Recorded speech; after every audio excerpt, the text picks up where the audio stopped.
Hey everybody, we've talked about this before, but I really want to show you the power of the walk assist mode on our e-bikes. So this is Emma here. Hey guys.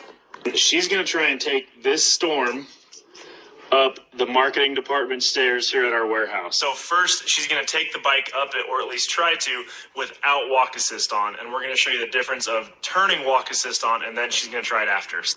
Okay, so this is the first go around. She's going to do it without walk assist, and just to show you, the bike is off. So Emma, head up these stairs.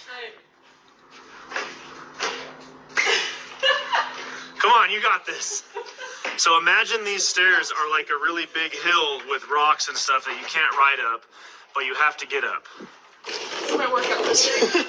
She said this is her workout. So she's really trying to get up these stairs, and she is able to do it, but it's been about, 15, 20 seconds to get up that staircase. Okay. Yeah!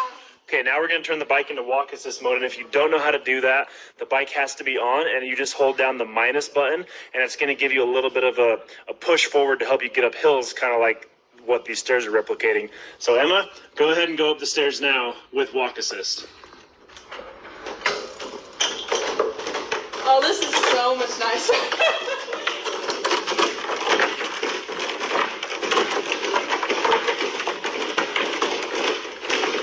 What was that, like 8 seconds?